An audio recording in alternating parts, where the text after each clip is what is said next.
Nagpatawag nga ng emergency meeting itong si Lani at itong si Charlie dahil hindi na talaga sila mapakali.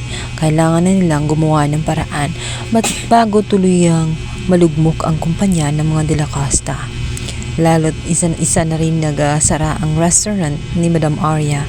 Kung kaya't bago pa man ubusang mawala ang lahat ay kukumbinsin na nila si Joanna na ibenta na nga ng tuluyan ang kumpanya. Sinabi ni Charlie na yun na lang ang pinakatanging paraan dahil hindi na nila mapipigilan ang tuluyang paglubog nito dahil sa patong-patong na nga ang utang nila sa bangko.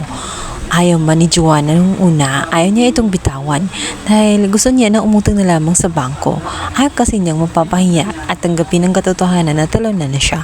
Ngunit sinadjust na nga ni Lani dahil kung hindi niya yun gagawin, maaaring wala na siyang makukuha sa kanyang inheritance kung patuloy pa na malulugmok ang naturang kumpanya. Kaya ang pinaka-option nito ay ibenta na lamang. Pinatawag nila itong si Yuan bilang kahati nitong si Joanna. Ngunit hindi pumayag itong si Yuan sa kanilang mga plano. Ang gusto nitong ay subukan gawin nga na mabangon pa ang kumpanya nitong si Lolo Arya dahil nanghihinayang siya. Nasasaktan siya sa gagawin nitong si Joanna. Ayaw niya na tuluyang mawala ang pinaghirapan ni Lolo Arya. Kung kahit hindi siya sasang-ayon sa gusto ni Joanna na ibenta na nga ng tuluyan ang De La Costa Company. Kaya naman, inis na inis si Charlie at itong si Lani dahil hindi nila tuluyang magawa ang kanilang plano kung saan mabenta na nga ang share nitong si Joanna. Yun ang tanging alaala nga nitong si Lola Arya.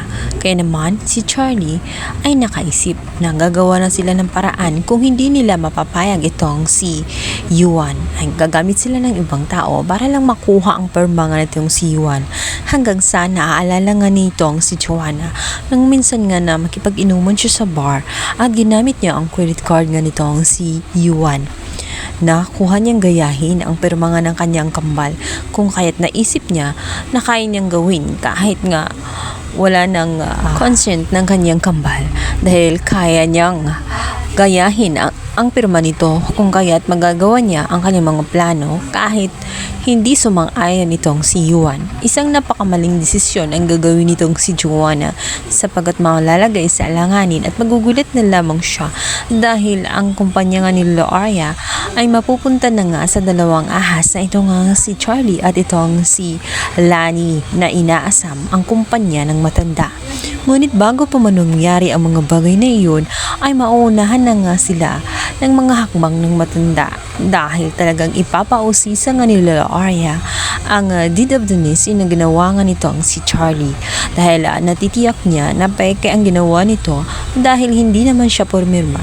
Itiyak nga ng matandang si Lola Arya na sa oras na mapatunayan na ginawa ni Charlie ang lahat-lahat para lamang mapeke ang perma ng matanda at magawa ang kanilang gusto ay natitiyak niya na mababalik din kay Ina ang lahat. At kapag napatunayan nga ang mga bagay na iyon, ay si Ina na muli ang magiging CEO ng kumpanya ng De La Costa. Kaya naman ang dalawang ahas na itong si Charlie at itong si Lani ay mabibigo sa kanilang mga plano dahil magugulat na lamang sila sa biglang paglitaw nga nitong si Lola Arya kasama na nga itong si Ina upang i-announce na nga sa kumpanya na si Ina na muli ang nag-iisang CEO at muling gagawin lahat ni Ina para mabangon ito kaysa tuluyan ngang lumugmok sa mga kamay nga nitong si Joanna.